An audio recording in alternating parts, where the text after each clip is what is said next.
Origin of life की बहुत सारी थ्योरीज है हमारे पास, किसी ने कुछ बोला है, किसी ने कुछ बोला है।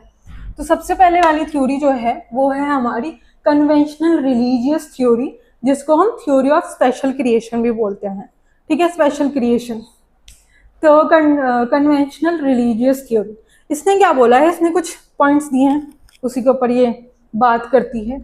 All living organisms that we see today were created as such. मतलब जैसे हम ऑर्गेनिज्म है, इस थ्योरी के हिसाब से हम एज इट इज ही पैदा हुए थे, हमारे अंदर कोई इवॉल्व नहीं हुए हम किसी सिमिलर फॉर्म से, हम इतने ही कॉम्प्लेक्स पैदा हुए थे। जिस भी फॉर्म को हम आज की डेट में देखते हैं वो इस तरीके से ही अर्थ के ऊपर आई थी, ये कहती है। ठीक है, मतलब ये डिस्कार्ड कर देती है इवोल्यूशन के पॉइंट को कि इवोल्यूशन जैसी चीज भी कुछ होती। फिर आते हैं the diversity was always the same since creation and will be the same in future. मतलब म्यूटेशन, रिकॉम्बिनेशन कुछ नहीं मानते हैं ये, कि ये कह रहे हैं कि जैसी लाइफ फॉर्म अभी है प्रेजेंट अर्थ के ऊपर, वैसी ही लाइफ फॉर्म मिलियन ईयर्स बाद भी वैसी ही रहेगी, कोई चेंज नहीं आएगा हमारी लाइफ फॉर्म में।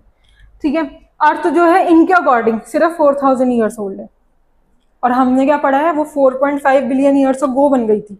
ठीक है, और ये बोल रहे हैं कि 4000 ईयर्स ओल्ड है सिर्फ। तो ऐसे ही हमारे स्पेशल क्रिएशन में हम बात करते हैं कि बाइबल में इन्होंने फर्स्ट ह्यूमंस के बारे में बात करी है।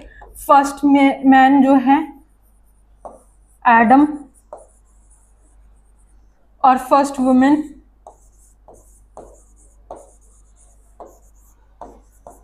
ईव। ठीक है, तो बाइबल के अकॉर्डिंग फर्स्ट मैन जो बना था वो एडम था, और फर्स्ट वुमेन जो बनी थी वो ईव थी। ऐसे ही हिंदू माइथोलॉजी के में अगर हम बात करें तो उनके लिए फर्स्ट मैन जो था वो था मनु, और ये थी हमारी श्रद्धा। ठीक है, तो ये हमारी थ्योरी ऑफ स्पेशल क्रिएशन है। अब ये डिस्कार्ड क्यों हुई, ऑब्वियसली सबको पता है, क्योंकि ये साइंस को तो फॉलो कर नहीं रही है, तो ये रिजेक्ट हो गई थी।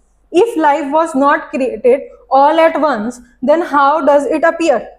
मतलब अगर ऑल एट वंस अगर वो नहीं हुई थी तो वो अपीयर कैसे हुई, ये क्वेश्चन है। ठीक है, as global observation expanded, thinkers began seeking natural causes for the sudden appearance of life, setting the stage for a new bizarre scientific paradigm. ठीक है, तो ये हमने रिजेक्ट कर दी थी, सबने इसको रिजेक्ट कर दिया था, डिस्कार्ड कर दिया था, क्योंकि ये इवोल्यूशन और म्यूटेशन और रिकॉम्बिनेशन इन सब चीज़ों में मानती नहीं थी। ये मानती नहीं थी कि हम सिमिलर लिविंग फॉर्म से इतने कॉम्प्लेक्स लिविंग फॉर्म्स बने हैं विद ग्रेजुअल चेंजेस, इसलिए इस वाली थ्योरी को हम डिस्कार्ड करते हैं। अब आते हैं हम ए बायोजेनेसिस। ए बायोजेनेसिस क्या कहता है, this is another theory of origin of life on earth. ठीक है, ए बायोजेनेसिस। ए बायोजेनेसिस में ये बोला जाता है कि ओरिजिन ऑफ लाइफ जो है वो एक्चुअली नॉन लिविंग थिंग्स है। ठीक है, ये मानते हैं कि हुआ क्या है, स्पॉन्टेनियस जनरेशन हुआ है एकदम से। The believe that living organisms can arise directly, rapidly and continuously from entirely non living matters. ठीक है, कि ऑर्गेनिजम्स जो हैं वो डायरेक्टली इवॉल्व होते हैं हमारे इंटायरली नॉन लिविंग मैटर से, ऐसा ए बायोजेनेसिस का मानना है। Not magic but observation, early scientist relied on what they saw. ठीक है, उन्होंने जो देखा था आंखों से वो उन्होंने माना था, ऐसा नहीं है कि कोई मैजिक हो गया था इसलिए वो ऐसा मान रहे थे। उन्होंने ये देखा कि मैगॉट्स हैं, और वो कुछ मतलब नॉन लिविंग थिंग्स के ऊपर उन्होंने उनको देखा, तो उन्हें लगा कि ये तो इसी से ही जनरेट हुए हैं भाई, ये इसी से ही बने हैं, ये इसी से डायरेक्टली अराइज हुए हैं। तो इसके ऊपर क्या क्या थ्योरीज हैं, सबसे पहला है हमारा वॉन हेलमेंट रेसिपी।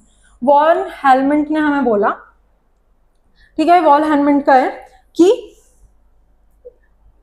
अगर हम किसी कमरे में, उन्होंने ये देखा एक्चुअली में कि एक कमरे में एक डर्टी शर्ट रखी थी स्वेट वाली, ठीक है, और वहां पे हमारे वीट के ग्रेन्स थे, तो उन्होंने देखा वहां पे माइस आ गया, तो उन्हें लगा कि ये दोनों नॉन लिविंग थिंग्स से माइस डेवलप हो सकता है। ठीक है, ये वॉन हेलमेंट का कहना था कि अगर हम किसी कमरे में डर्टी शर्ट रख देंगे, the active principle of human sweat, और वहां पे हम व्हीट ग्रेन्स रख देंगे तो वहां पे माइस डेवलप हो जाएगा। Method, place ingredients together in a dark white vessel for exactly 21 days.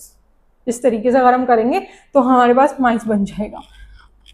ठीक है, दूसरा ट्रांसम्यूटेशन ऑफ हेयर, एक ये भी थ्योरी थी, मतलब ये इसी में ही है एबायोजेनेसिस में, कि hair drops from the tail of the white horse, मतलब हॉर्स के हेयर जो ड्रॉप होते हैं और अगर वो किसी स्टेगनेंट वाटर में ड्रॉप हो जाए तो वहां पे हॉर्स हेयर से वॉर्म्स बन जाते हैं, ठीक है, इस तरीके से।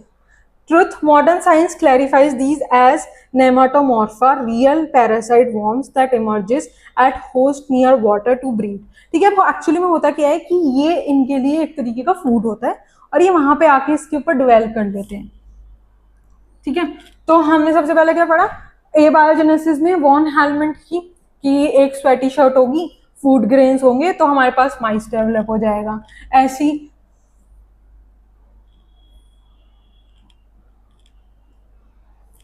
हॉर्स हेयर से हमारे पास वॉर्म्स बन जाएंगे।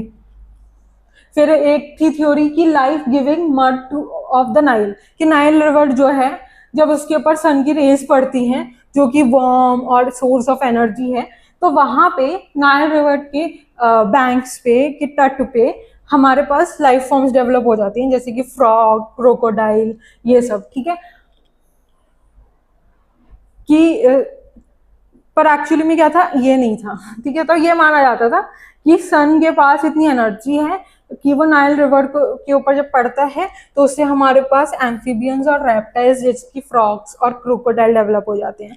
पर एक्चुअली में क्या होता था, ये हाइबरनेशन वाला इनका पैटर्न होता था, और जब सनरेज आती थी या मतलब थोड़ा वार्म टेम्परेचर हो जाता था तो ये अपनी ड्वेलिंग प्लेसेस से बाहर आ जाते थे, तो लोगों को लगता था ओ ये तो सन एनर्जी की वजह से डेवलप हो गए हैं, ठीक है, ये बन गए हैं, राइज हो गए हैं, ठीक है।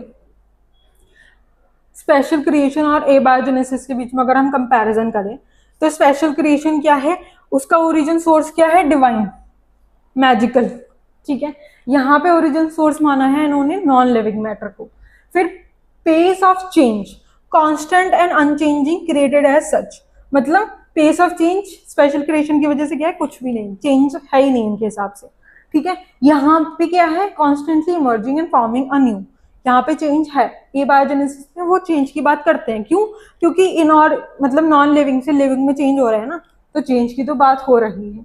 फिर प्रपोज मैकेनिज्म, मैकेनिज्म प्रपोज किया डिवाइन विल, ठीक है, डिवाइन ने किया है। यहाँ पे क्या है, एक्टिव प्रिंसिपल, नेचुरल है ये कि स्वेट है, सन है, मड है, ये सब हमारे एक्टिव प्रिंसिपल्स है, इनसे लाइफ फॉर्म्स बनती हैं, ठीक है। तो यहाँ पे कॉमन फ्लॉ क्या है, दोनों थ्योरीज का क्या है, pure assumption and visual correlation without control experiment, मतलब कोई एक्सपेरिमेंटली प्रूव नहीं किया उन्होंने किसी चीज को, उन्होंने सिर्फ ऑब्जर्व किया है और मान लिया है उस बात को। तो ये इनका ड्रॉबैक है, क्योंकि इन्होंने एक तो अपनी फाइंडिंग्स को एक्सपेरिमेंट से बैक नहीं किया, ठीक है, और उसको टेस्ट भी नहीं किया, और सारी दुनिया में बेच रहे हैं उस चीज को कि भाई ये इस तरीके से स्पेशल क्रिएशन है, भगवान ने हमें ऐसे ही बना के भेजा है, हम ऐसे ही रहेंगे। दूसरा बोल रहा है कि भाई नॉन लिविंग चीज से लिविंग चीज बन जाती है एकदम से, वो भी इतनी कॉम्प्लेक्स, ये शर्ट से हमारा माइस बन जाएगा, ठीक है। तो उन्होंने एक्सपेरिमेंट्स तो किए नहीं और ऐसी ही बातों को वो फैला देते। बोथ वर इवेंचुअली रिब्यूक्ड, ठीक है, दोनों को डिस्कार्ड कर दिया है मॉडर्न बायोलॉजी ने। अब इसके ऊपर कुछ एक्सपेरिमेंट्स किए थे कुछ फेमस साइंटिस्ट ने इसको डिस्कार्ड करने के लिए, कि भाई ए बायोजेनेसिस जैसी चीज नहीं होती है, ना ही पॉसिबल है, ना ही हो सकती है, ठीक है। अब आ जाते हैं इस पे, the death of spontaneous generation, ये जो स्पॉन्टेनियस जनरेशन की बात कर रहे थे ना कि एकदम से लाइफ फॉर्म आ गई, वो नहीं होता है, ठीक है। How an escalating series of physical barriers dismantled a biological myth, ठीक है, इन्होंने फिजिकल बैरियर्स को यूज किया है इस इन थ्योरीज को डिस्कार्ड करने के लिए। अब क्या किया है, यहाँ पे कुछ एक्सपेरिमेंट्स किए हैं। सबसे पहले तो रेड्डी फ्रांसिस्को,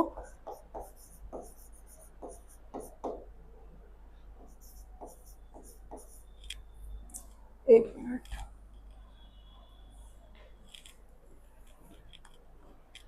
ठीक है, ये हमें थ्योरी दी है, ये वाला एक्सपेरिमेंट था हमारा,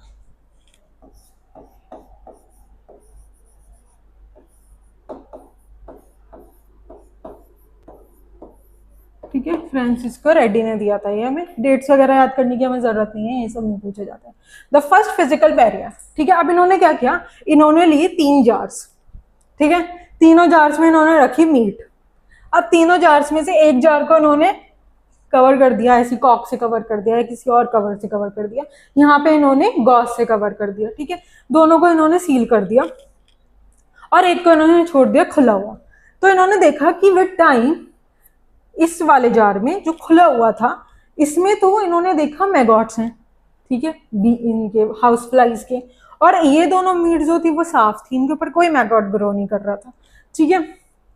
तो इससे इनको क्या पता चला कि अगर मैंने इसको ओपन नहीं किया होगा तो बैरियर फॉर्म हो जाएगा, और बैरियर फॉर्म हो जाएगा तो यहाँ पे फ्लाइज नहीं आ पाएंगी और वो अपने एग ले नहीं कर पाएंगी, जिसकी वजह से मैगॉट डेवलप हुए हैं। ऐसा नहीं है कि मीट को मैंने जार के अंदर रखा था तो उसके ऊपर लाइफ फॉर्म डेवलप होगा, नहीं, लाइफ फॉर्म तो बीज की वजह से, हाउस फ्लाइज की वजह से डेवलप हुई है, ठीक है। स्पेलेंजानी, उन्होंने भी ये ए बायोजेनेसिस की थ्योरी को कैसे डिस्कार्ड किया था। उन्होंने लिया था एक राउंड बॉटम फ्लास्क, ठीक है, उसमें लिया था पानी, उसको बॉईल करा। बॉईल करने से क्या होगा, इसके अंदर जो भी माइक्रो ऑर्गेनिजम्स है वो किल हो जाएंगे और ये स्टेरलाइज हो जाएगा, मतलब इसके अंदर अभी कोई लाइफ फॉर्म नहीं है। इस एक्सपेरिमेंट को करने के लिए इन्होंने क्या किया, इन्होंने दो ऐसे फ्लास्क लिए, दोनों को बॉईल किया, फिर एक फ्लास्क को तो इन्होंने कर दिया कवर, सील कर दिया किसी भी कवरिंग से, मसलिन क्लॉथ या कुछ भी, और एक को इन्होंने छोड़ दिया ओपन। तो जब इन्होंने एक फ्लास्क को ओपन छोड़ दिया तो उसमें इन्होंने देखा कि कुछ टाइम बाद माइक्रो ऑर्गेनिजम्स की ग्रोथ हुई है उसके अंदर, ठीक है।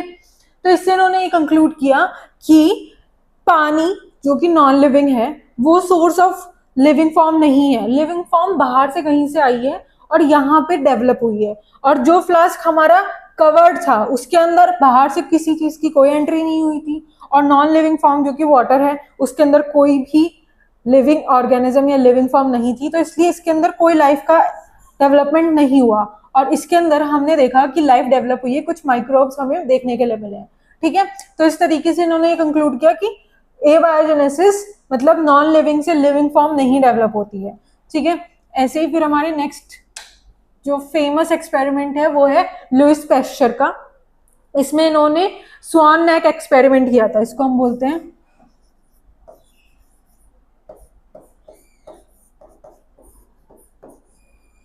ठीक है, स्वान नेक, क्योंकि यहाँ पे इन्होंने जो हमारा फ्लास्क लिया है वो है स्वान नेक जैसा। तो इसमें इन्होंने क्या किया, इसमें इन्होंने फ्लास्क लिया, उसके अंदर वाटर लिया और फिर उसको भी हीट करके स्टरलाइज कर दिया, ठीक है, स्टरलाइज कर दिया।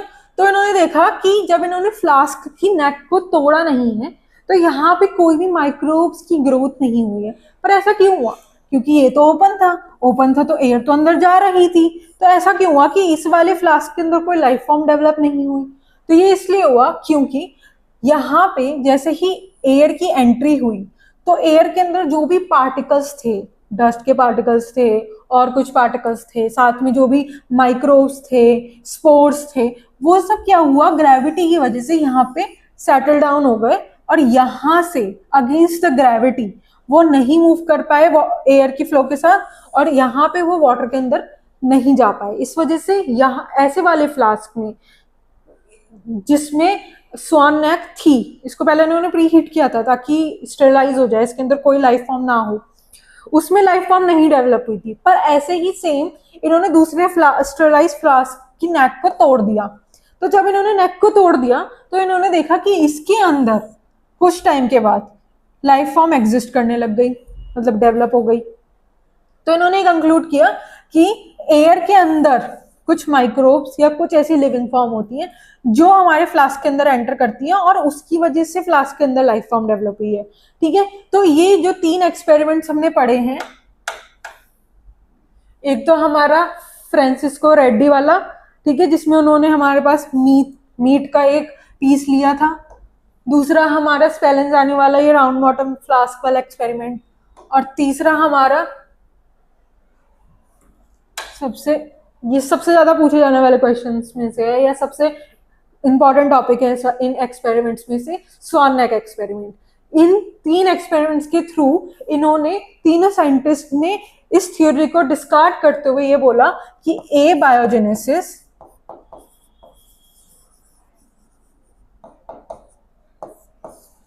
जैसी चीज नहीं होती है, बायोजेनेसिस ही एग्जिस्ट करता है, ठीक है। एक लिविंग फॉर्म से ही दूसरे लिविंग फॉर्म या pre existing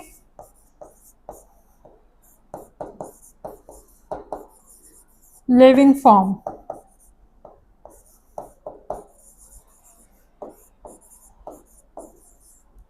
pre existing living form से, तो कुछ साफ सा नहीं लग रहा।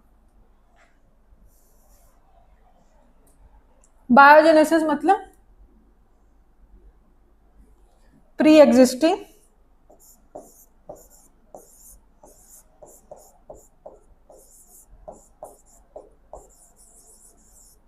लिविंग फॉर्म, ठीक है। इससे हमें नई लाइफ फॉर्म मिलती है।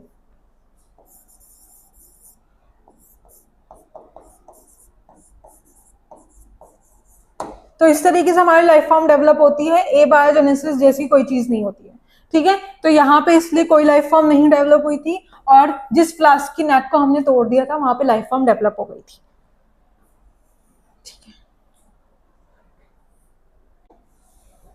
तो यहाँ पे the death of spontaneous generation, ठीक है। डेथ ऑफ स्पॉन्टेनियस जनरेशन ये वही थ्योरी है एबायोजेनेसिस वाली।